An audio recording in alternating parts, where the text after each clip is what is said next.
Shut up and sit down.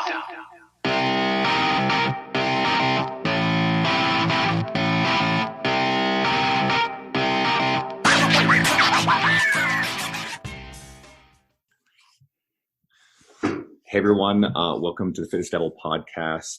And today we've got a guest on who I met a few years ago. I'll tell you a little bit about that. It's Susan Niebergall. And Susan is one half of the Inner Circle along with Jordan Syatt. You guys are co-coaches there. And you are you're a trainer, but an online coach, especially fat loss. And a lot of your brand stuff deals both heavily with nutrition and with training. You've got a really, really successful Instagram account, so you've got a massive following there. And I guess part of your story, and I'll let you sort of dive into this one a little bit, is you got a late start on the fitness journey in life, didn't you? Yeah, first of all, thanks guys for having me here. I'm super excited because I listen to you guys all the time, so this is great. I did, from the serious standpoint, like I'm writing a book right now, and I wrote about like when I first started in a gym, which was back in the late 80s or early 90s with classes and things, and worked with trainers on and off for 30 years. So I've actually been in the gym and lifting, but I never had it all put together for me until maybe 5 years ago. So yeah, from that perspective, absolutely later in life. I was the person that lost 50 pounds on Jenny Craig when it first came out. And of course, then the yo-yo train started because you don't know how to survive. If someone doesn't tell you, eat this, you don't know what to do, So the yo-yo train for 30 plus 40 years, whatever, kept going. And there were times where I could lose the weight and then times where I gained some of it back and then lose some and gain. And I mean, just on and on and on and on and on until like 5 years ago, when I hired Jordan as my online coach. And when I think I met you, Andrew, at that summit, was that the one he was at? No, it was the 2017 one. So it was the first of three in a row that I attended. And this past year's one, unfortunately, was canceled due to the world losing its shit. I think the year before that is when I started with him as my online coach. I thought I wanted to power lift. So that's why I went right to him. I thought that's what I really wanted to do. And I didn't go to him for nutrition because I really thought at that point I had started to figure it out. I knew what I was supposed to do. And I just didn't really do it until I started reading all of his stuff and following him and joined the Inner Circle as a member early on and started implementing all this stuff just kind of on my own while he was still writing my programming and doing all that. And then everything just changed.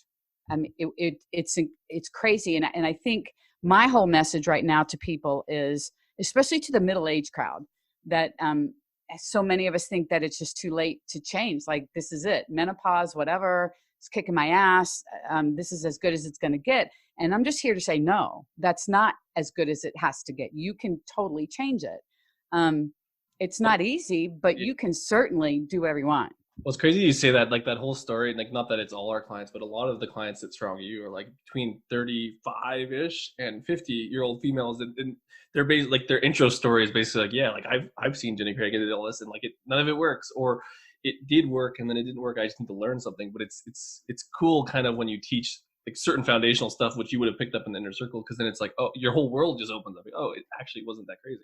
Yeah. It seemed like I couldn't change anything for so many years. And for me, I thought I was doing everything right. It's like, why isn't this coming together? And, the other small piece of this is through all of these years, the trainers in the gym that I worked with, I mean, they all brought something different to the table, but none of them focused on nutrition. So that was always the missing piece. I think nowadays it's different. I think there's more emphasis on nutrition from trainers in the gym, at least in the gym that I belong to, I see that. But when I was going through with trainers, not so much. I was going to say earlier in my career, I can't remember if it feels like about 7 years ago or so. I've been doing this almost a decade and I've been following Precision Nutrition. And so I signed up for their certification a bit before it was a really like common, popular thing to do. And I liked it because I thought, I didn't want to be a nutrition coach, but I wanted to have a stronger foundation in nutrition to be able to add that as part of the training experience. And I also, a lot of my start too is I used to watch Layne Norton's old video log videos, and there was a lot of really good nutritional stuff in there. And I got into Sohee Lee, and then it sort of spiraled into some of the other better, some of the best people in the industry. And I think that's something that a lot of trainers figure out along the way. I think it's more and more common now, and I think it's such an important thing. I think it is John Berardi who has said things along these lines that, personal training just by itself just isn't going to be enough anymore. Fitness, you're going to become, I believe he said the term concierge to a lot of different things that, our clients need. I routinely discuss sleep and sleep habits. I've written an article on sleep, deeply researched that just so I really knew what I was talking about. So that's a conversation we have all the time. We certainly need to know supplementation and not too much of it. Trainers pushing supplements, I think, is a stupid thing. And we need to know nutrition. Here. Yeah. Well, I'm not even going to get into that. That was Andrew's intro to he has the supplement. Forget the MLM stuff. I don't even go there anymore. It's too low hanging fruit. Before I forget, I also want to say this to you guys. As long as you're not driving a car, I actually want you to pause this for a second, and I want you to go to Susan's Instagram and go to her. Shoot, because this isn't live. I was going to say go to your story, but today on your story, you were doing chin-ups. Yeah. Or reps with I was 3 reps at 30 pounds strapped to you, which is ridiculous. Yeah. But you were easily one of the most shredded guests we've had on the podcast. Okay. It says we've had a lot of fit people on here, and some of them have had these moments. We're talking about Jordan, and Jordan is always showing off where he is. You're way more ripped than Jordan right now. I think you're more ripped than Jordan won't. He will admit that. You're more. You totally will. I mean, he would say something nice like that. Yeah. What's interesting about that is I through quarantine in my area is just now, we're in phase 2. So the gyms are now just starting to open. But during this whole time, I struggled. I mean, I have a home gym. I have a little mini thing back behind me. So I never lost a beat with a workout. I could still do my normal workout, and Jordan still programs all my stuff. So I never missed a beat, which was great. But I knew I'm not a workout at home kind of girl. So I had to give myself daily things that I had to accomplish workout wise, or some kind of goal while I'm in quarantine, or I would lose my mind probably. And chin-ups were one of them. I could do chin-ups before, but what I was finding is I have recently finished a 6-month muscle building phase, and I put on about 1 pound a month, which was my goal. So I'm 5 to 6 pounds up from where I was many months ago, and chin-ups were heavy. They felt really, just regular chin-ups felt heavy. I'm like, it didn't really dawn on me. Yeah, Susan, you weigh more. Of course they're going to feel different. And I'm like, well, the hell with that. I don't want them to feel like this. And I didn't want to go, I didn't want to do a cut. I mean, I like where I am. I don't want to do a cut. So I decided, okay, I'm just going to rebuild my chin up. So I gave myself a daily chin up goal. I started in quarantine with 6 reps a day, just regular chin up, 6 reps a day. I did that for a week. And then I did 7 reps a day for the next week. The next week, 8, 9, 10, all the way up to, I did 12 reps a day for a week. I'd never done that. So what was interesting to watch with this and kind of document is what consistent practice will do. Because I went from chin-ups, 3 of them feeling heavy like lead, to now, ripping off 12. And then my goal was, okay, so I'll get 12, then I'm going to dial the reps back, put on some weight, because I really want to do a 45-pound weighted chin-up. That's the ultimate goal. So I'm crushing away one day at a time. This week it's 30 pounds all week. I could only get 2 reps the first 2 days. I got 3 today. I don't know what I'll get tomorrow, but I'm just working on that. Next week it'll be 35 pounds. I'm slowly working my way. I bet you can hit that. Little goal has driven me and kept me sane. It kept me productive during quarantine. It was a non-negotiable. I had to go out and do my chin-ups out here outside my room here at 10 o'clock at night one time because I forgot. I said, no way, I'm doing them. I said I was going to do it. I'm going to do it. It speaks to something too. I think anyone listening who coaches people, or from their own experience, there are people, I have friends, I did a deadlifting session with a good buddy of mine, and he needs, in order to stay very consistent, a goal. He needs a competition to do something in powerlifting, or he's been on physique stages before. Whereas I'm the very other end of the spectrum, where I've never competed in anything shy of high school sports. So I just do my routine daily because I find it very intrinsic. And I think there are other people that can need, sounds like you, sort of combinations where you do it consistently if you're in your normal environment, like your gym, because you love it in your lifestyle. but you can supplement that in with short-term specific goals, like you just described the chin-ups. Yeah. I've, chin-ups are one of those things for me. I could never do them my whole life until maybe 4 years ago. And it was one of those, the flex arm hang test in school. I could never do that ever. And it was one of those, I think women chase that because I think that is just a hard exercise for us to do. And I think so much of it's up here because I think a lot of women have the strength to do it, but you're not ready up here yet. So I'm all about walking up to the bar, grabbing it and attacking it. I'm not about like, oh God, this is going to be It's so almost heavy, a myth at this point, like systematically, like over time, especially like, 'cause I would agree, like that's a huge goal for even a lot of the women we deal with in our fitness program is just like, I just want to do a chin up because essentially they've been told when gender issues were 10 times worse, like you can't do it. And then now it's like, it's like you can, and it's just, we had Megan Calloway on her. I think we had that same conversation, but it seems like that's the goal. Like if there is one, and it's totally achievable, which it's almost like the women that I talk to, they think it's actually not. I'm like, no, like you're a perfect person. I should just send them that video. Like it's possible. I figure I'm 60 years old for crying out loud. If I can do them, then I'm sorry. It's possible, but you can't just walk up to the bar once in a blue moon. Oh, let me see if I can do one. You can't test it. You got to practice. And you want to be methodical about what you do, whether you use assist bands or however you approach it, some different variations, just work it differently, inverted rows, hollow holds, all of that, build up just overall strength. And don't just go up to the bar and randomly and see if you can do it.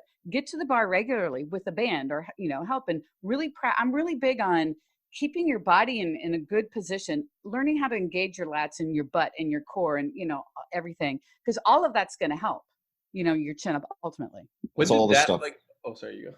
I was going to say that's all the stuff that Megan Calloway talks about and teaches. Like, and Megan is a god, she's goddess amazing at this stuff. Yeah, and also one of the most shredded people we've ever had on the podcast. There's something else she kept saying. Bring a competition here. You're like, you just told her to shred it. Well, yeah. Doing things more consistently if it's important to you. Like there's the cliche. I'm struggling with my thought process today. I apologize, guys. It's kind of dreary out here outside the window. I wanted to go down there anyways. Was the fact, like, when did it be so, like, because you deal with a lot of people in the inner circle and stuff, and that's not necessarily natural to think like I need to do things systematically and logically and do all this stuff because it's almost like an unknown. When was that for you? Like, when did you kind of, I want to say, quote unquote, figure it out? And how have you kind of found to get other people there? Because I think once you get people there and they see the light, then like, oh, I just need to do this, this, and this every day, and it's habits and all this stuff. But most people don't come in thinking like that. Like it's almost a skill in itself. I think so, and it's something that takes practice too. It's not like you walk into a room and you turn the switch on and boom, it's kind of there. I think it is, and I've had times where I've just been like, screw this. I've had that too. But the difference now is I don't let that stop me. I'll feel it, okay, because I'm a human being. Everything's not perfect all the time, and I don't feel up all the time or whatever, but I don't let that derail me and sit down on my ass for a week and a half instead of doing what I know I want to do. And I think just for me, it was surrounding myself with a coach, first and foremost, that got me, that understood me. And he caught on to my drive very early on when we first started working together. And I think that was the sign of a good coach. I mean, he understood where I was coming from and pushed me out of my comfort zone. I mean, there's so many stories when I first started working with him that are so funny because he took my training down from 6 days a week to 4. And I thought I was going to lose my mind. And I told him he was insane. And the first rest day, I'm like, what the hell do I do today? And he's like, you don't do anything. And then I kept texting him and saying, no, I have to do something. And I'm sure, I didn't see him, but I'm sure he was rolling his eyes and saying, okay, Susan, you can go to the gym, go sit on a bike, but don't let your heart rate get over whatever it was. It was some low number. So I said, okay, great, I'm going to do that. And so I went to the gym and I did that. I'm like, oh my God, I am so miserable. I said, I will never do that again. At that point, I trusted him and the process. And coming down from 6 to 4 was the best thing that's ever happened to me. And so I think that kind of mentality, we bring that to the inner circle too. And chin-ups are a big thing in the inner circle. Like there are a lot of women in there, middle-aged women who want to do them. And we have 1, 2, 3 chin-up programs in there. One manual, which he and I did a lot of videos for progressing it from a hollow body hold, and then go to inverted rows, and then some other things that you can do, and then how to incorporate bands and how to use them properly, and just kind of step by step. And I think people latch on to that, and the group is so motivating. They motivate each other so much that I think that just carries on, and that helps drive people. It's definitely not easy. And I think one of the big conversations I have with people every day now is, I know what to do, but I'm just not doing it, And at some point, I told this woman not even 30 minutes ago, at some point she says it's so hard. And I said, no kidding.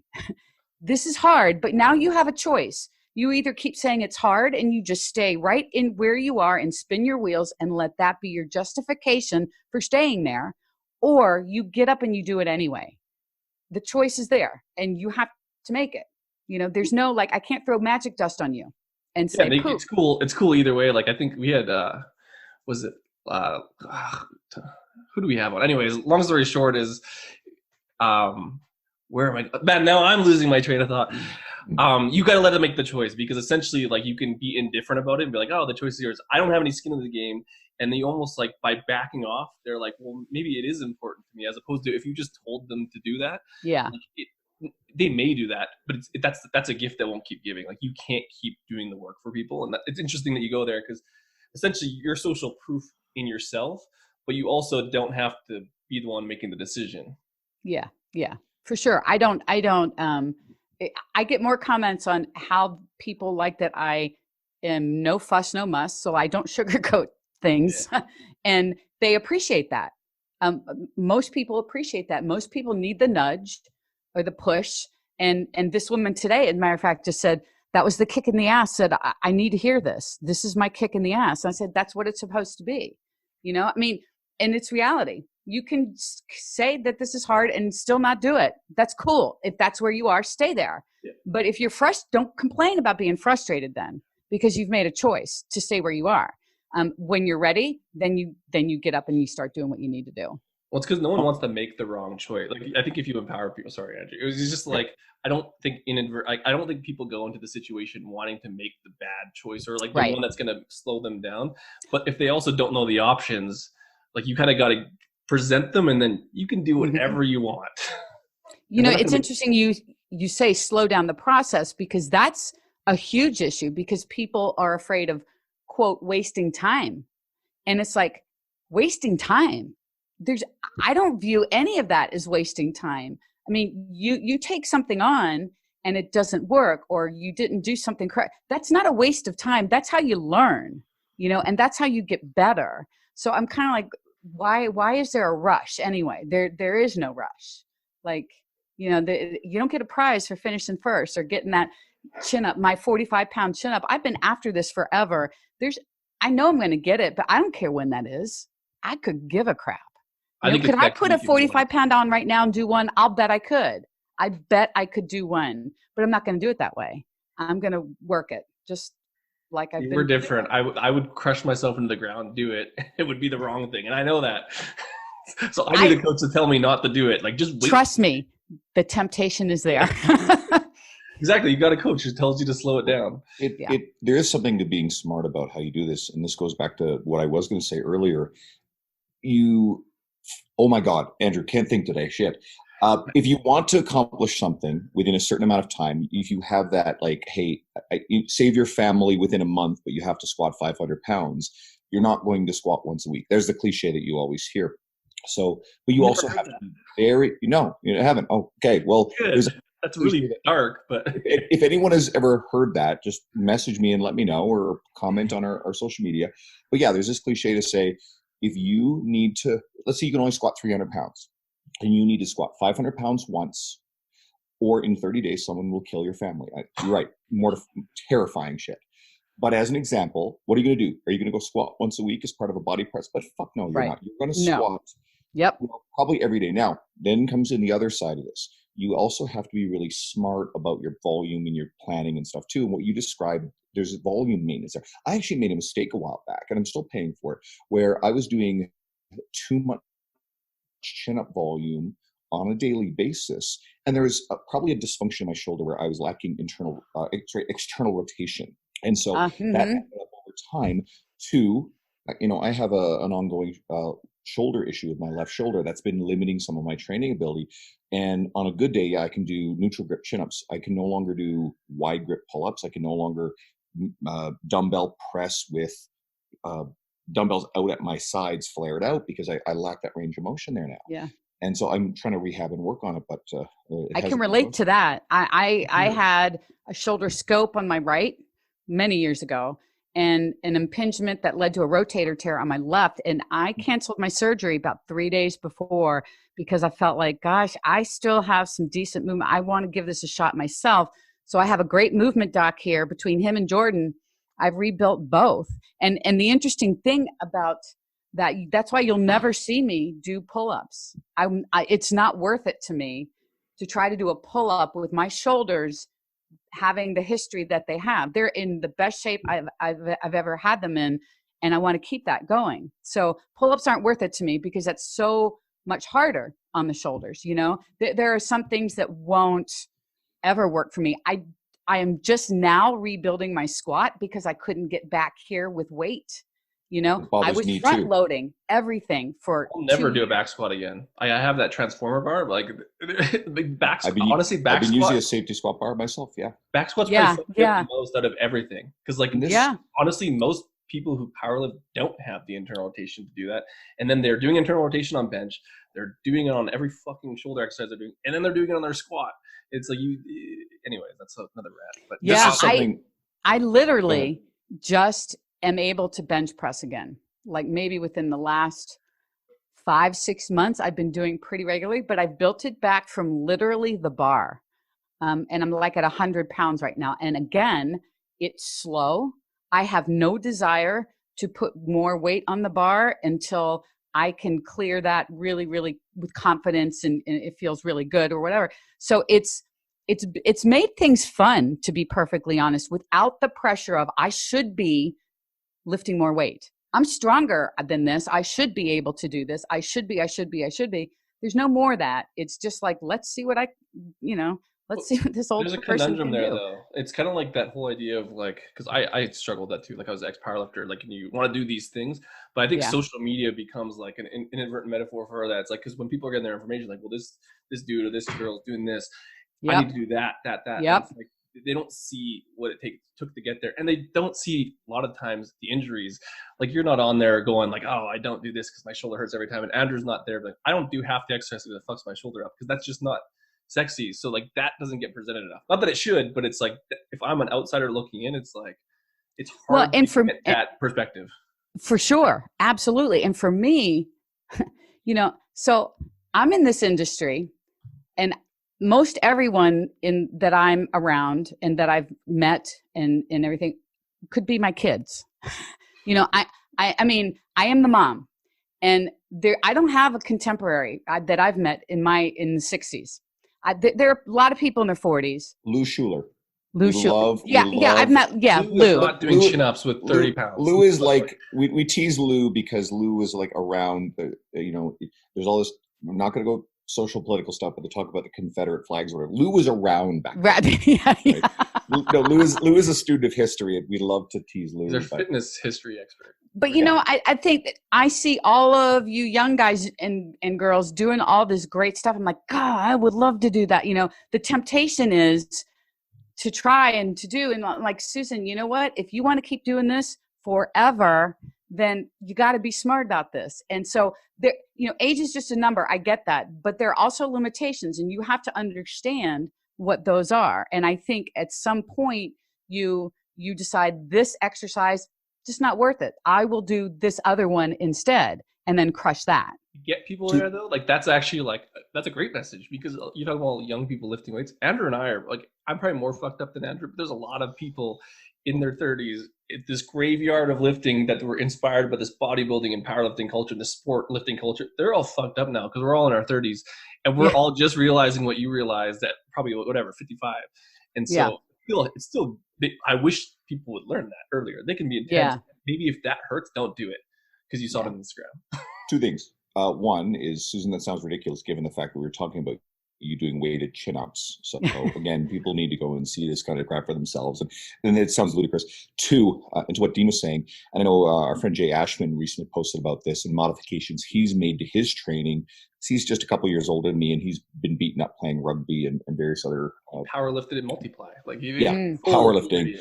And your body does get beaten up, and I've learned this the last few years. It's really sort of caught up to me the last couple of years. The shoulder's definitely been the big thing, but I realized I can't do all the things that I learned in bodybuilding culture at a younger age, and I'm no longer just bulletproof.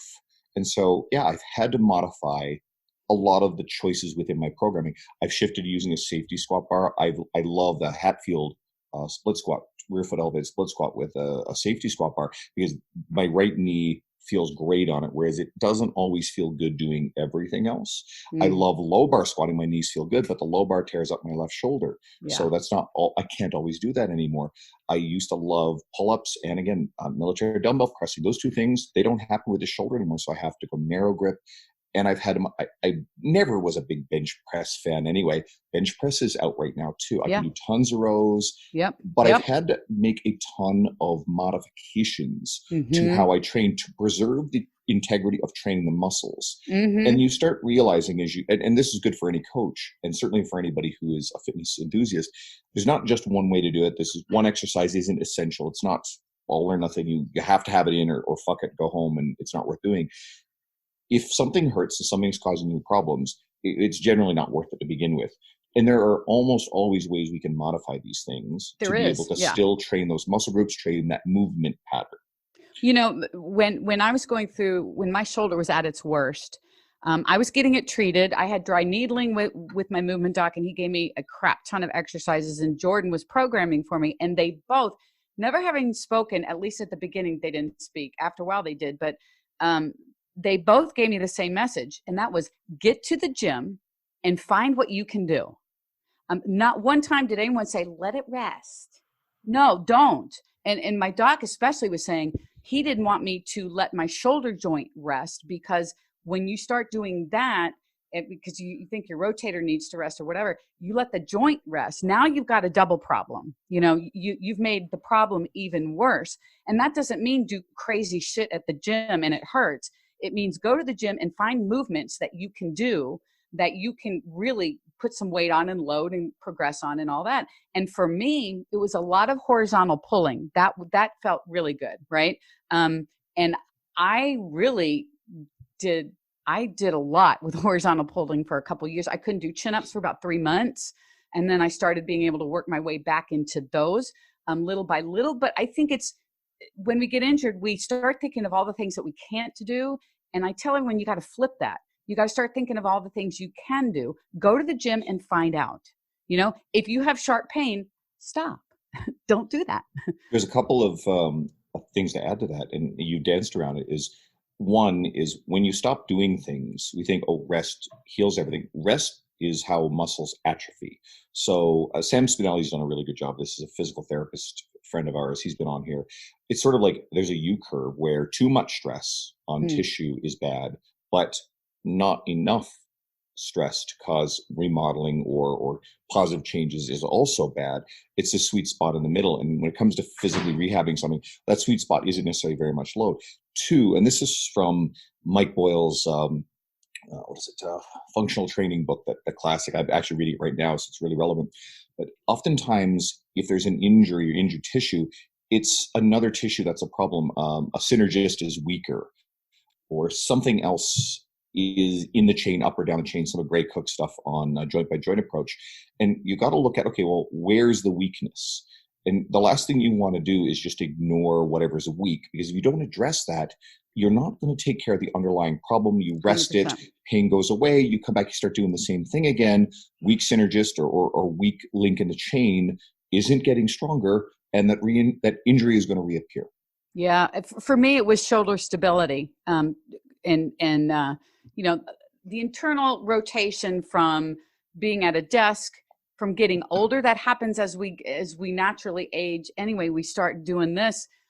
So between the two, that ended up being my big issue. But You sound a lot like my doc. He basically would take me through different exercises and different things for me to do to figure that piece out. And we came out with shoulder stability was a big issue. I couldn't barbell overhead press. I am now back to that as well because of that. But that took years. People seem to think a few months. No, it took years for me to be able to rebuild this. Well, that's interesting because like we just had Muscle Doc, Jordan Swall on our podcast on the other one.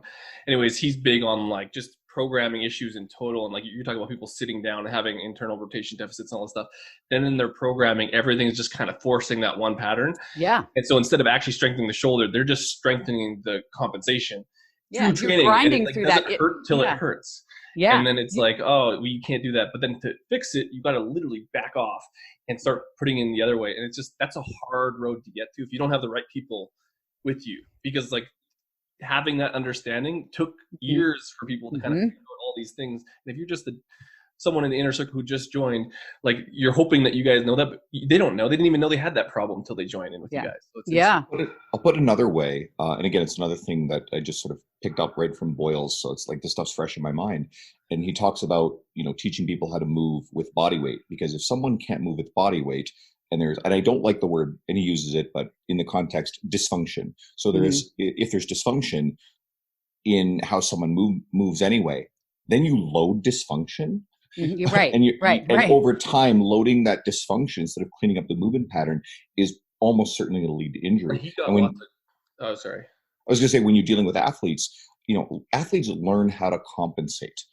They have all kinds of dysfunctional shit with them, and they're powerful, and they're just naturally explosive. So if they have these dysfunctions and then they play at 100% capacity and train at 100% capacity through these dysfunctions, well, sooner or later, shit's going to break. In his lens, he gets a knock for like training too light or not doing all the stuff that you kind of see, like the rah football stuff. But he's had a lot of success just because he doesn't fuck people up. Like he gets kids early, and he basically just doesn't get those conversations, or he doesn't train in things that they're already in, and it looks a lot less like intense than some other stuff is. But he's basically just taking care of the athlete so that they can be an athlete. Because I think strength coaches think that they have a bigger impact on these athletes than they really do. Like your job is just not to really fuck them up. He gets a lot of hockey players, and a lot of it, he's had huge success with them based on these dysfunctional stuff. But it works. Like that's why he's loyal. Look at anybody in a gym setting anyway. The thing that will cost you the most progress is not, whether or not you did the right exercise. It is not, if you get your nutrition right. It's going to be for serious, consistent lifters is time lost to injury. That is the thing that's going to set you back the most. And so, if you don't approach this fundamentally from an injury, trying to lessen the incidence of injury as much as you can, then okay, you can be balls to the wall with your training. I mean, look at most powerlifters, right? It's a fantasy to think that you could have a long career in powerlifting without dealing with injuries. That is pure fiction. Yeah. So, and that's something that they accept about their sport. But you look at a hockey player, if Boyles people, or look at Cressy Sports Performance and baseball pitchers. Okay, you get a pitcher who performs really, really well, is really durable, has a long career, great. But you get some kid who's an absolute flamethrower at 17 years of age, but he's got Tommy John by 18, and maybe 25 years old, he's having his second Tommy John surgery in Major League Baseball. Where do you go from there? Yeah. Right? Pros and collecting $1 million a year. And he better have signed a pretty good contract early in his career. All those principles just hold true even for the average schmo in the gym that gets injured. And I think just so many things that you said are so true. And I just tell people that you have to stop focusing. Oh, you can't do this. You can't do this. You got to go find what you can do. Because I think that you got to get over the mindset shift of that too. Because that will get in your way, because you will not start listening to yourself. You're going to test drive things you shouldn't be doing and things like that. You won't be smart. Whereas if you focus on what you can do and keep doing those and get stronger with those and get better with those, that's going to do nothing but help you. And, when I was going through it, two things that I do daily now, even when he started me back then, I do band pull aparts every single day. And during quarantine, I did 300 a day, just because that was another one of those things quarantine things that I had to do. And then wall slides, I do those all the time. those are my go-to kind. I do those as my warm-up on leg day, and a lot of people don't get that, but it helps. Like if I'm squatting that day, I certainly need to warm up my shoulders really, really well. Or even if I'm deadlifting that day, I still need to warm up my shoulder. I mean, my shoulders are just, because I have had so many problems with them over the years, and they're in such a good place now. They are my priority. I really focus on health for that, and not being stupid, and just focusing on all the things that I can still do. Shoulders are always going to be the most troublesome joint for most people. Yeah. Yeah. There's several reasons. One is people love to press and do all these sort of things that tend to cause some shit anyway. Our natural, you said earlier, desk posture tends to cause some issues. We end up with shoulder mobility issues because we end up with scapular problems. We have weak, poor thoracic mobility, 100%. or scapular movement and control. So Yep. band pull aparts are a good example of something that works on that. So that's a place where people should be paying a lot of attention. And again, like I said, I am dealing with a shoulder issue after feeling for years that I was really bulletproof. Yeah. And I'm going to figure some stuff out and I'll work through it. And I've got Sure. some great physiotherapists around me, and I can't stress enough, like have a really brilliant physical therapist somewhere in your universe to rely upon if injuries start creeping up on you. Don't just like hit the couch. And that's I love putting it this way. You know, if you're hurt or something's going wrong in the world or whatever, and honestly, this is a little controversial, but even in the sense of kind of COVID, right? You know, isolating yourself entirely at home and doing nothing. Well, yeah, there are risks involved with being out in the world. And I'm not saying going licking doorknobs in the case of COVID. Yeah. But if you stay home and isolate yourself and living in total fear, if you're afraid to go to the gym and get hurt, I can promise you will degenerate fairly rapidly at home due to the social isolation, due to the lack of good stress on your system, and you're guaranteed a adverse outcome and a poorer quality of life by doing that, right? 100% yes. Absolutely. Absolutely. And during quarantine, I will say, you know, I found myself at one point, it's like, shit, I haven't left my house in 3 days. I'm like, oh, no. I am not going to start falling back into that. I mean, I was still active because I still have all my stuff to work out and that kind of thing. But I started feeling like being a homebody and not leaving my house was becoming normal for me. And it's like, that's not healthy. That's not good. So I totally get that. Total awareness. I had to be aware of that because I was easily sinking into that. I think more people are getting aware too. Like weirdly, they're getting forced to being aware of the things like this isn't actually a new thing because people are pretty isolated without COVID. Like they're in their offices doing all this stuff. And now you hear a lot of stories of people appreciating walks and stuff. Like I see more people on walks in the town I'm from than I've ever seen, even pre-COVID. Because now there's an appreciation for like, hey, this is what life is like when you're actually isolated and you have nothing to do but think about it. Where there's still isolation happening pre-COVID. It just didn't look like being inside your house. Well, it's all the people who just chose to stay at home and not do much and play video games and all this sort of stuff.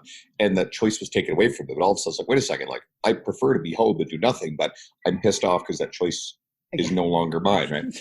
Let's true. Let's pivot this a little bit because I totally wanted to, see, how the success on the professional side has grown, because obviously you started out as a as your coach, but out of all of this, I mean, you're the person he chose to develop this bigger vehicle that helps a lot of people. We know Jordan is a prolific content creator. He's an amazing human being. I've had some personal chats with him recently, and he's encouraging me to ask him for some ideas and some support on some things. So he's probably I think maybe my favorite resource when it comes to building an online brand and how I engage with a lot of my online stuff and how I structure some of that aspect of my career. So the question is kind of how did that all come to be, and where do you want to take it?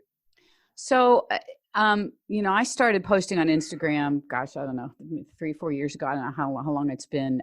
I took a snapshot once. I came up on my photos and I'm so glad I took this snapshot because it had my Instagram homepage with 371 followers, and it was like in 2017, I think it was.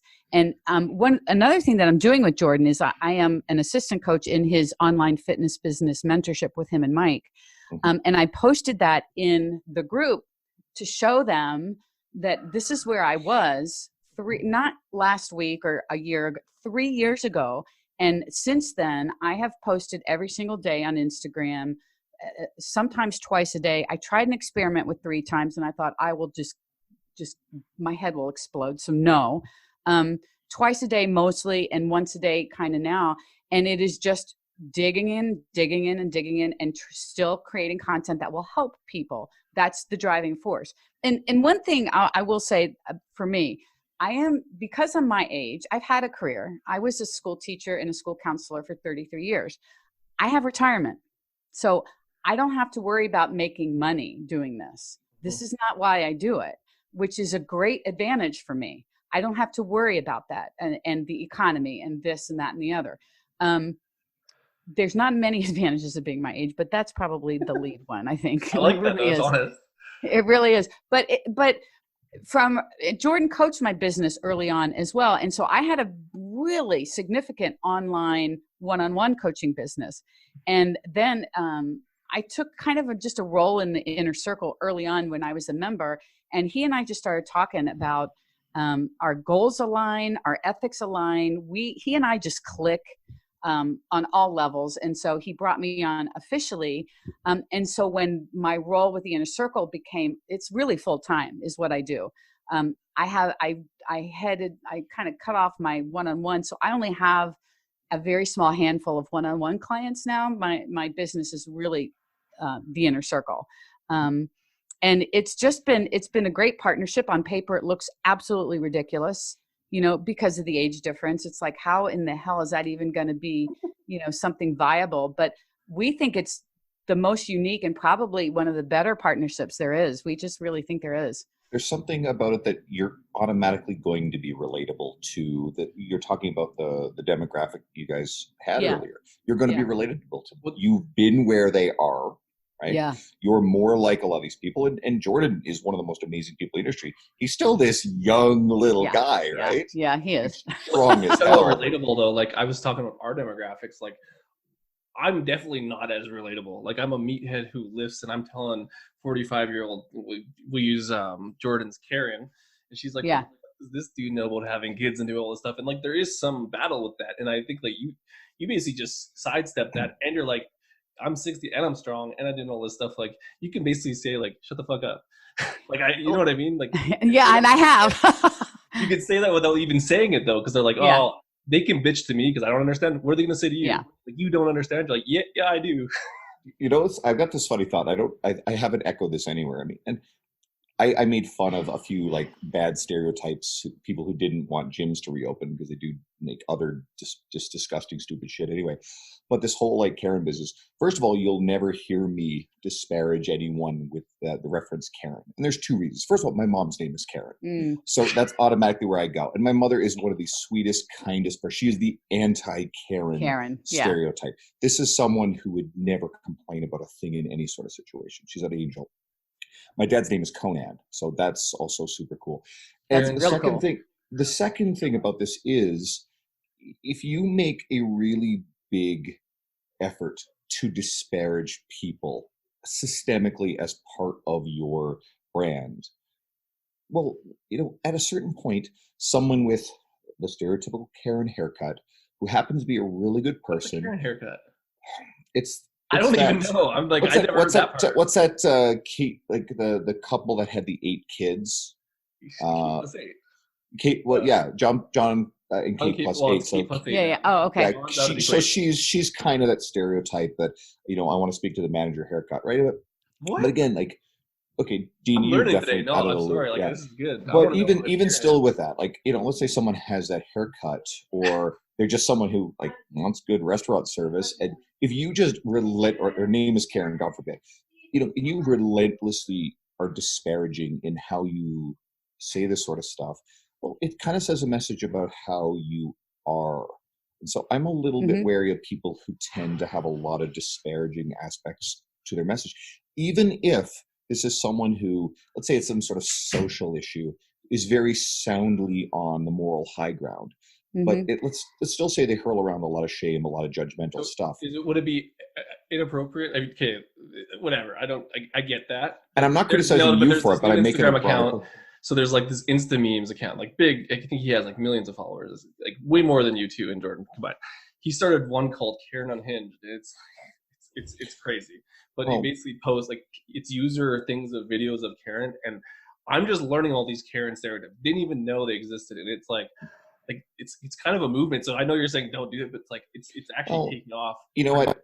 There's entertaining stuff too. Like for example, I've got a client who loves videos of just ridiculous shit. So there's a belligerent woman being really belligerent older white woman who's being really difficult with a police officer who's trying to give her a ticket.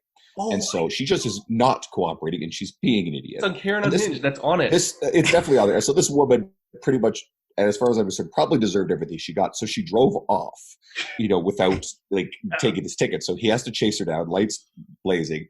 So he's trying to arrest her, get her out of the vehicle. She's fighting every step of the way. I'm not going to go get arrested. She ends up getting tased. Oh my. And when you watch this, and God, I mean, I got to be very careful about she deserves police brutality. But this woman did everything in the universe to get her ass tased. Yeah, for sure. And okay, it's cool to laugh at stuff like that. I mean, that's sort of a complex social issue right now too. She tried to kick him. I think that's definitely it. He's like, you tried to kick me. I told you I'm going to tase you, and then you tried to kick me, and then he tased her, and then she's like, well, I just didn't. What she said something at the end was just like, well, fuck you. I didn't like what you're doing. So yeah, I tried to kick you. No, actually, I don't even think it's the same video. I think it's a different video. But let's take that off the some of the really like tread lightly sort of social ground here because there's a greater subtext to it, and bring it back to the message that you send with your social media. And something I love about you, Susan, and Jordan as well is you guys have a consistently positive message. You stay very on point with brand. You guys don't wander into you never touch things that are political or social issues. Just stay the hell away from that stuff. And I know there is pressure for people now to be more vocal about that stuff, and that's a complicated thing. And I ultimately, I'll just say this: I think that when you engage in shame, I've been reading a Brene Brown book, and I love Brene's work, and I think everybody should. Shame. Think about how we treat shame when it comes to fat loss. It doesn't work. We know it doesn't work, and it's not going to produce any sort of lasting results. So why is that going to be different to create any other positive social change to engage in shaming people, especially people who may not be making a display of things on social media? Jordan and I had a conversation about this, who are actually good people who, when it is not convenient for them, when it is uncomfortable, and when it is not on the spotlight or to be displayed on social media, would do the right thing. Okay. Yeah. And I've written about this a little bit on social media, and I truly believe this. You generally know what the morals and values and character of the people that you follow, that you're friends with, are. And I know who would do what in various situations. I know who would, speak up if they heard something. We'll talk about the issue of racism. I know that they would speak up if they're confronted with it. I have myself, heard racist language in private settings, and I've gone to the point of near physical confrontation to make an example of it. And it pissed off people because I was, disrupting the evening, and then I left shortly there afterwards. And this was long before, any of the social media stuff was happening. And so, I don't care what anybody does with their social media right now. I care about who they are and what they would do when, they were put in that position. When no one's looking, kind of thing. No one's looking, exactly. Yeah. And I actually do believe this. There is, not everybody, but there is a lot of companies out of fear of cancellation or out of, narcissism and opportunism, are very much inserting themselves into this because they cannot for a second handle. I thought we were going politics. No, you know what? I think it's valid. I think it's valid because it's current. So, but I'm trying to be a little more thoughtful than to just jump on that whole trend. I think a lot of these people cannot stand the idea of the spotlight being off of them for any length of time, that this is a socially acceptable and morally high-grounded way to insert them back in and make it about themselves. I'm not saying that's everybody. Well, it's good for Susan, but Susan basically alluded to that. Like basically you started this thing because you don't need the money. You're retired, so it's actually kind of cool when you take that out of the equation. What actually happens is you get a big following and you kind of do good work. It's kind of separate. And it's just interesting because people, I get a lot of DMs and I answer every single one, literally every single one. And people are surprised about that. And a lot of times I'll send them a video or a voice message, not because I hate typing on my phone. I hate it. I have fat fingers and it takes me for frickin' ever. So I would rather only fat thing on you. then. I would rather record my voice or a video or something. It's so much easier to do. So much easier to talk to somebody. And I hop on the phone and do consults all the time. And people are surprised about that.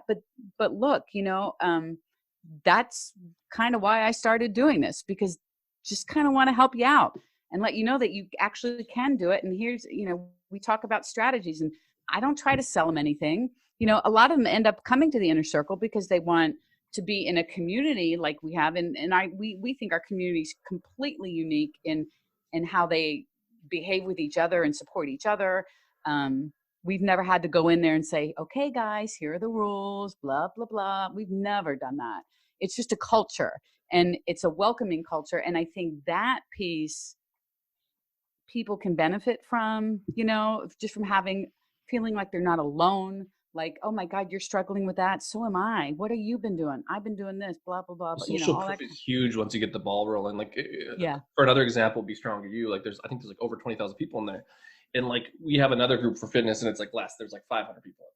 But like the amount of interaction that happens when you hit critical mass at some point is insane, because there's also social proof and then there's interaction. And then it's just like, at some point it hits that critical mass and it kind of just exists as this community. It's kind of cool once you see it happen. Yeah. Which is like what probably is happening at this inner circle for sure. Yeah. Yeah. Oh yeah. Yeah. You see that in your comments too. Like they just kind of do this, as opposed to if you only have one comment, and like when you get the interaction, it's like a snowball effect. Well, and I think that's part of what my growth has been about, because I do try to interact as much as I can, not just post and go. I'm really trying to listen to what people have to say and try to respond and encourage and do all that kind of stuff. And it's just coming from a genuine place in the heart. I mean, because that's just what I want to do. But for me, it's not so much I'm trying to get X number of followers, that it's whatever for that. When people start talking about the algorithm, and I just go, la, la, la, la, la, la, because I think it's like, I don't even know what it is. I don't care. It intimidates me. Technology intimidates me all the time. And I just don't want to have anything to do with it. I just want to be able to do what I do. That's it. That's probably why you've had the success.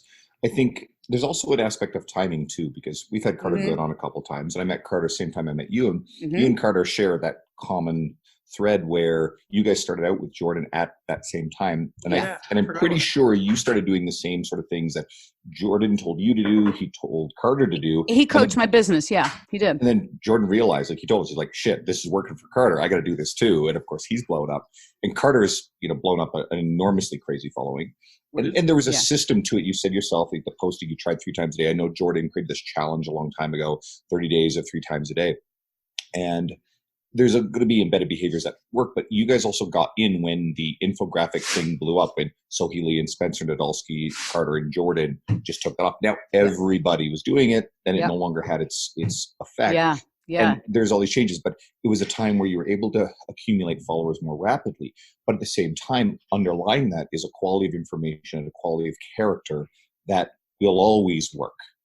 Yeah, I mean, I hope so. If there's one comment that I get from people that means more to me than anything is just, you're so real, you're so genuine. And I'm like, that means more to me, because that's exactly what I want to portray. I mean, I am this person, a regular person who all the time gets intimidated by technology and everything else and having to do with this industry. I get intimidated that I am so much older than everybody. That part was tough to get over at the beginning. Just like, why would anybody want to listen to me as opposed to somebody, in their 30s? And then when I started finding out some middle-aged women appreciate me having been there, so absolutely. So if you want to call that my niche, I guess, we can call that my niche. And then I started realizing that. So there is this audience, and actually I have younger people that reach out to me and follow me too. So I get all that now. And so now what I just want to do is kind of blaze a trail and just keep doing this, to keep showing people, look, you can still do this. And my goal is, Jordan and I laugh about this, that I will be here till about 110 is what I'm aiming for. I told him, that program you write for me better damn well be good, because I want to still do this when I'm that old. And you have to modify it clearly. Like, you have to be really, you have to modify. Not much. I Yeah, don't not plan much. on having to modify it much. No. I'll talk to you in 40 years. I want to see you do a 45-pound chin-up at 100. Like that would be a world record for Would that sure. be insane? Yeah, I don't Think know. about this, Set a too. world record every year from 80. And think about this. As you go on, there's opportunity because, are you unique and special right now? You've said you're 60, sure, in terms of how lean you are and what you already offer. But that becomes a lot more special and unique at 70 and at 80. And of course, we don't know where social media will be there. Things are moving rapidly right now. Jordan's talking about being on TikTok. Try to get me to do that shit. I'm like, ugh. I went on TikTok too. Cool. And it's so just like, ugh. But I don't do any of the dancey stuff. Literally, I just do these short little videos that I would make a Twitter post out of, That's it. They do really well. Jordan said the same thing. So, you know what? I really shouldn't be closed-minded about it. If anything, I don't want to do any of that shit. If anything, and you know what? This actually is a good talking point for people. I've always thought, don't feel pressure to be on every social media platform. Mm-hmm. I think don't be closed-minded about stuff that we think about, like is for 18-year-olds. And obviously, if you're having success on there, great. But at the same time, you also can't be on Pinterest and Snapchat and Instagram and Facebook and Twitter and TikTok. And I'm sure there's Vine is, I know, defunct. No, but Vine's I'm sure, done, man. I know, but still.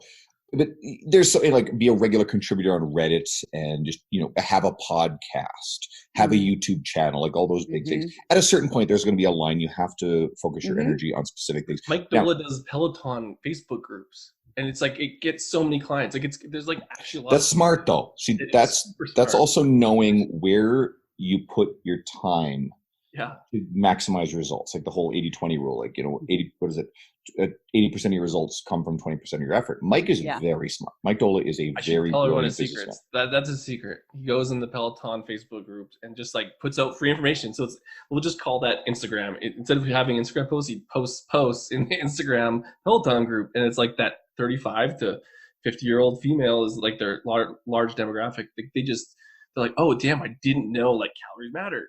And it's like, oh, you have a company. It's actually crazy. It's kind of like Jordan. Honestly, that's how a lot of the original people in the nutrition space did it. When mostly it was just message boards, things like bodybuilding.com message boards, and there were other private ones. And a lot of people built their reputations by spending the time in there answering questions. Right? It's interesting because I started with a Facebook group.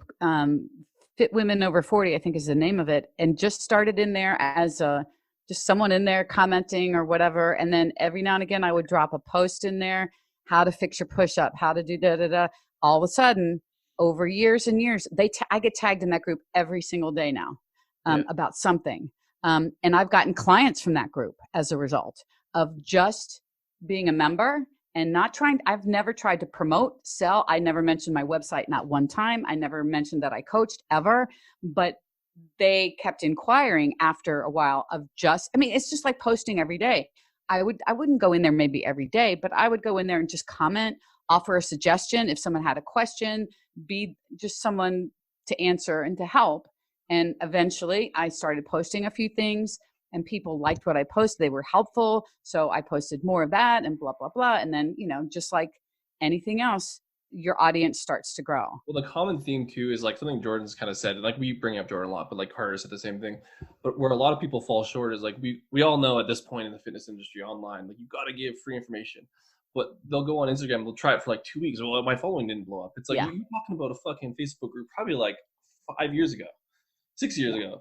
Like, and it's been 6 years. Like it didn't happen in 1 year or 1 month. And it's just like, it's almost like the instant gratification that's the thing. And then it doesn't like, oh, I started TikTok and it didn't blow up. It's like the common theme. And then all the people that are successful have literally just been doing the same shit for years. And there's a mistake is to go into it with the intention of building a following first. That's another thing.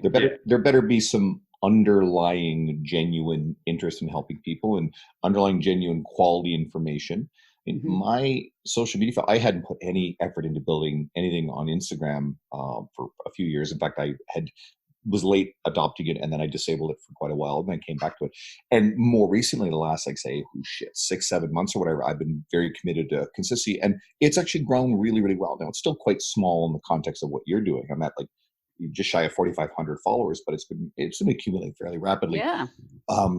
And I'm going to continue to do it. And I mean, I don't know what kind of time span. Maybe it'll take me 2 years. I'll get past that 10,000 threshold. Then I got that cool swipe up function. But I sure as hell will not buy my followers either. And I think I don't want to, that's also low hanging fruit. And, there's probably someone listening to this who did that because they were told by some, internet coach or Instagram person or whatever. And they've continued to accumulate. But you look at someone who's got a larger following, and sure, we automatically think that sort of validates their presence in the industry. Well, not necessarily so. You get into the quality of the information like yours, and you realize, okay, this person is the real deal. But for me, honestly, I really don't judge someone who buys the following. I wouldn't do it personally. I don't think it's the right way to go. But it's just like the Karen thing, right? I could blast that on my social media on here. And what am I going to do? I'm just scoring points within an echo chamber of people who agree with me. And maybe there are a few people who actually really like my social media message, who respect me. And meanwhile, I'm turning around and I'm actually attacking something that they did. And maybe they don't feel so great about. And so what have I accomplished there? Have I convinced them that I've just shamed them? Like, to hell with that stuff. And I actually really try in a lot of stuff I do is just to avoid shaming people. And I'm not perfect. And yeah, we make fun of little bits here and there. But even Dean mentions MLM stuff earlier. Well, you know what? Years ago, I used to trash on MLM on Facebook because I've had some bad experiences with people in one particularly horrid organization in my workplace, and they were recruiting it aggressively, and it made our workplace miserable. But I have a client who has a family member who pays for their training, who is involved in another MLM organization. And they happen to be people supporting me during this epidemic.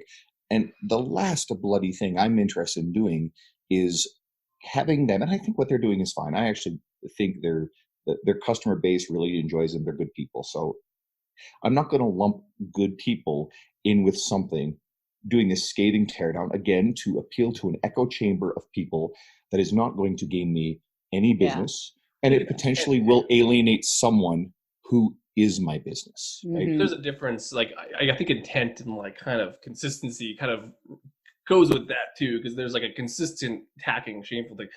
And I know you weren't saying that for me, but I'm like, I'll make fun of MLM every once in a while, but I also don't do it every fucking day because I have no horse in the race. It's like, you're also not someone who has a habit and a reputation in any of your media for tearing people down. That's what I mean. It goes both ways though. It's like the people like Susan and Jordan who are like doing consistently this thing, good stuff. There's also people that you can see get same followership doing the bad thing. I just don't like. I think it's just better to associate yourself with the other way. I think you can choose. Yeah. I think you can choose to think I don't even carefully know how about. Susan, how did you bring this up? It was your fault. Oh, that was my fault. No, it's not. It's my fault. But it's different ways of blame it on about how your message comes across on your social media. I think at the end of the day, if you double down on being a genuinely awesome person, if you double down on sharing great information, I'll use another example. Right now, it's very popular to tear down CrossFit. So, it is. It's super, because Glassman went and said some really stupid shit. Now, I'll say this. Glassman is a moron and has always been a moron. I'll leave it at that.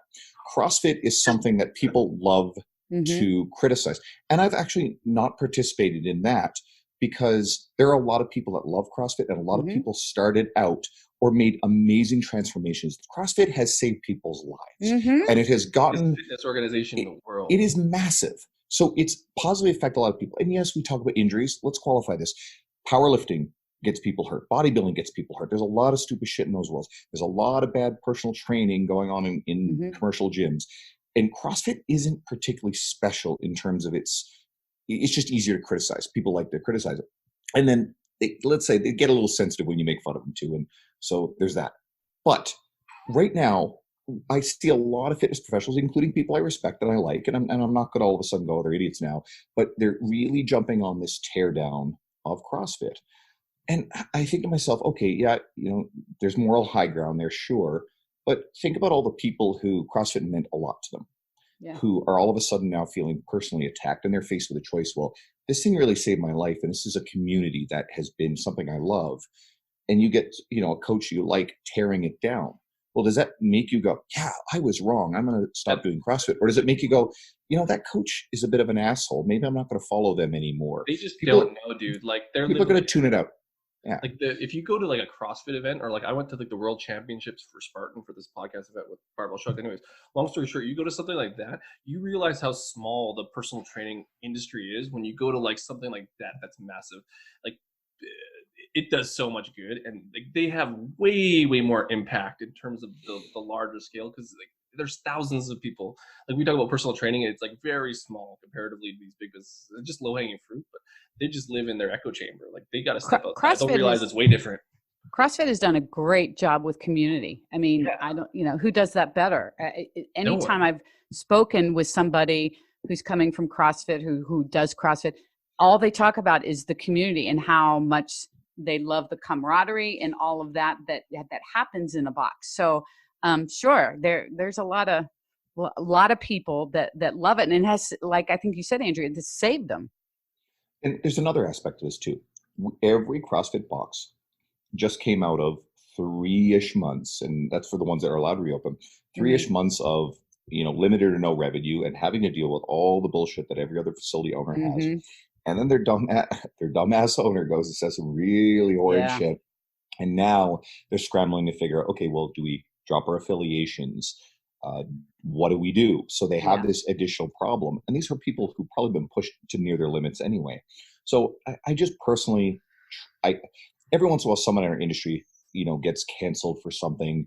Either they did something really stupid and bad, or maybe it's not. Shit, someone tried to cancel me recently, and it was ridiculous. There's absolutely no substance to it. Over me just deleting and blocking a toxic individual from my social media, someone who had dishonorable and disingenuous intentions, and then sent other people to continue the harassment, to the point where I choose not to engage with this person, because this person is someone I find extremely toxic. We'll leave it at that. So this person then went and engaged in a big public tirade, and I took the high road, and I said, to all the mutual friends, I said, hey guys, you don't have to choose. It's okay. You can be friends or whatever. It just is. It's not something I care about. And I got a lot of private messages and massive support. So when I think about that, is like, I also don't like to participate in the teardown cancel culture. And I won't say names, but there was a very prominent member of our industry who I was friends with and I liked, who did some really stupid shit. And there was a big teardown on another professional's page. Now, the professional who did the original post was very matter of fact about it and had the reasons. And I think that was fine. But when you get into the comments on these threads, because every once in a while this thing happens in our world, look at the commenters, look at what people are saying. There are people who are dealing with the facts of a problem, and then there are the people who are reveling in the fact that someone very prominent, very successful, has fallen from grace, and they're dancing on their grave and they're loving it. That's the person to be very careful about, because that person might be nice to your face. That person will also revel in your teardown. If you make a mistake along the way, you do something heinously stupid, which just don't do shit like that.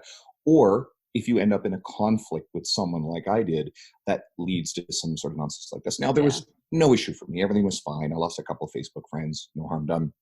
But think very carefully about, do you really want to spend your time and your emotional energy participating in tearing someone else down? Is that how you want? Is that what you want your followers to see? Is that what you want your clients to see?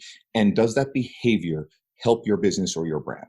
And the people I see participating in these teardowns invariably aren't successful people or brand names in our industry we respect. Anyway, I hope this stuff was helpful. I know I sort of hijacked it a little bit. That was like the longest rant ever. Well, that was good. I've been waiting for those for a while. I hope, Susan, if you listen, like, it's been a while. Well, not a while, but that was a good long one. I have to make fun of it. It's awesome. I want to leave Susan with the last word here. We're going to make sure we let people know how to find you, but do you have any other thoughts to share? I mean, it means the world to me you came on. You've been someone, I have guests that like I've been wanting to pull on, and like it's taken me over a year to be like reach out and get them. But you've been on our radar for quite a while, and it means the world to me that you would come on. It means the world to me that you've actually been listening this whole time. Oh, yeah. I totally listen to you guys. I love it. Yeah. You have a 5-minute rant about politics that you No politics. That was totally politics. That was not politics. That was, it was fitness politics. That was industry. That was brand and industry stuff too, right? Yeah. So. No, I think just leaving everybody with the message that it's not too late. You know, you think it is, maybe, whether it's perimenopause, menopause kicking your ass, and roll up your sleeves and kick back. It's doable. It's not how it has to be. Part of my book subtitle is "It's not too late. It's never too late," and that is just kind of my message to anybody. I don't care whether you're 20, 30, 40, 50, 60, 70, it doesn't matter. If you want to change how you feel, change how you move, change how you look, it's all there. And if you need help doing it, then you need to find the people to help you. And that is another thing that I encourage people, especially middle-aged women, to do. A lot of them try to go at this by themselves, and they just don't have a background for that yet. It's too overwhelming. And that's when coaches like you guys, whoever, can help them rein it all in and give them step-by-step things to start building on. And it takes time, but I think getting the weight off your shoulders, like it's over and everything, and the world opens up to you and your life changes. And I'm living proof of that. My life changed 5 years ago for the better. I hope anyone who's listening to this whose radar you haven't been on yet, I hope they do go follow you. A lot of our followers, I think, would know who Jordan is. Jordan is very much out there too. But you and Jordan, like you said, you guys are very similar. You're doing a lot of the same stuff. And you're very much intertwined with the Inner Circle. So if you're curious about the Inner Circle, go get a hold of Susan and check out the Inner Circle, please. And this also goes to all of the other stuff I said too. Because of the way you guys have always been with your social media and my personal interactions with you, you are two people that I comfortably endorse. I feel I can trust the things you're going to do and not do, so that way I can put my reputation on bringing you on the podcast and then endorsing you publicly. I look forward to seeing what happens with the book. We'll bring you back when that thing's ready to go, and we'll have you on as a future guest. And let's let people know where they can find you. Sure. Instagram, I'm out on Instagram a lot, and that is Susan Niebergall Fitness, and it's Niebergall. And funny story, people think my name is Suzanne. They don't know where the first name ends and the last name begins. It's a running joke in the Inner Circle now. That's kind of my name. Suzanne Bergall, that's not my name. It is Susan Niebergall, but whatever. I'll answer to anything, so it's good either way. My YouTube channel has grown substantially. So I'm on YouTube as Susan Niebergall Fitness. Everything, all social media is Susan Niebergall Fitness. And I'm on Facebook, Twitter, started a little TikTok stuff here and there, and Instagram. So yeah, you can find me all those places. You're like me, you use your Twitter to create the little post for your Instagram, right? That's what I do. I have a Twitter. I don't have much of a following there, but it's a great way to create those little captions. And my Twitter's grown, actually. It's been really interesting. Twitter's an interesting beast. I mean, that could be a whole rabbit hole to go down on Twitter, which I care not to do. But Twitter's interesting. I don't know if I'm not a really good tweeter, so I don't know. I'm not good at it either, but good information to find people. Twitter also can be the asshole of the internet for the stuff that tends to go on there too. So I think be very careful about not getting sucked down that hole. Yeah. Thanks for coming on here. This was wonderful. We're going to release this. Today is Tuesday. Today's Wednesday. I'm sorry. So yeah, this is coming up tomorrow. So we'll get you. We got to come up with a cool graphic. I think I got a title for you planned. And I hope everybody listening enjoyed this a lot. Please follow Susan, like I said. And you know what? We'd love a 5-star. Well, give us a review. If it's 5 stars, even better. But give us a review. You don't say give us a review. Give us a 5-star review. I don't want anything but a 5. Like, it's cool enough. You give us a 4. You know what? I looked the other day and no one wrote anything about it. But we have 1-star review, and I'm thinking that's probably some petty, personal bullshit. That's totally because you said some shit. No, it wasn't me. Probably due to be. But one of the best things, the best quote on there, I read one of these things and it says, Dean sounds like he's, 5 beers deep every time on here. I was like, I do not sound like, I don't even drink. It was. You were drunk, or you were pretty tipsy on one episode, like our one of our early ones, but that's well documented. So we were at a party before, and that was like, listen. That was like literally episode number 5, I think. Okay. Or episode number 6. We had a fitness event locally with a local guest, and then we went back to my place together because They did, not me. I was not involved in this thing. It was actually, I think he said 3 beers, and I actually was probably 3 in. And it was like the worst podcast ever because my printer wouldn't work. We couldn't print off the script. I'm like, fuck, what do we talk about? Because we sucked at podcasts at that point. You know what? Awful. I think we've got a little better. I think one of the keys, anyone who's interested in podcasting, is I think we've edited something out once ever because the guest decided that, hey, I don't really want to have that particular discussion out there. And it was easy to chop out. We had another guest who thought he said something on air. Turns out he said it off air, but Dean had to listen for it for an hour just to make sure. And other than that, we don't edit stuff. You just let it free roll and be authentic, and it makes for the best stuff. If you're trying to be perfect and all this sort of stuff and polish it, you're just going to have too much anxiety. That's not me. Anyway, everybody, thanks for tuning in. Susan, thanks so much for being here with us. Thanks, guys. I got a client on the floor waiting for me in 15, so I better go. Thanks, guys. It was great to be here. Shut up and sit down.